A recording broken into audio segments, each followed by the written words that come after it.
The Nebraska Good Samaritan Law, or LB 439, is an amendment to a Nebraska statute about the disciplinary actions for underage drinking. The law provides immunity from an MIP charge to intoxicated minors who request medical assistance due to excessive consumption of alcohol as long as they cooperate fully with police and medical officials. When forming this law, lawmakers took a look at some binge drinking statistics, like how UNL's campus was identified as having a binge drinking rate higher than the national average.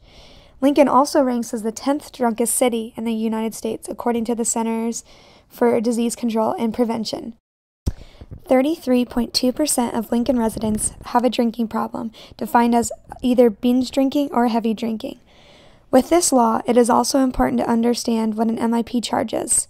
MIP stands for minor in possession, which is a misdemeanor criminal charge. You can either be in possession or consumption of the alcoholic beverages. Some possible punishments for an MIP include fines, possible jail time, community service, enrollment in alcohol education classes, loss of driving privileges, and more. Even though the person charged can be offered diversion, there are still consequences and fines involved. As of January 2015, 21 other states have passed a 911 Good Samaritan law, and now Nebraska has finally jumped on board too. The law started being drawn out in November and was passed unanimously in April 2015. It will go into effect in September of 2015. It applies to all Nebraska minors, including university students. Previously, if a student called for medical help for their friend with symptoms of alcohol poisoning, both students would get a minor in possession charge.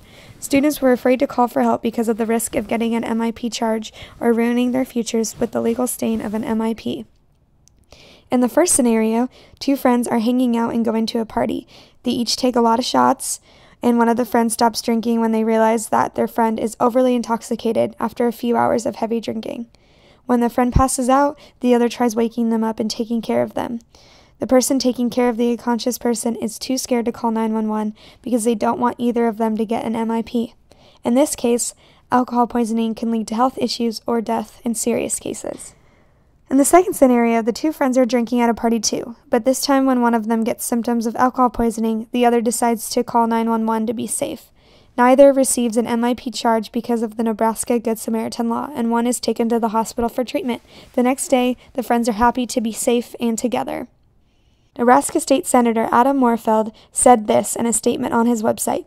Given recent tragic events in Lincoln, Nebraska, and elsewhere, it is important to put the safety of our youth first and provide the opportunity to seek critical medical attention. Hopefully, it will do just that.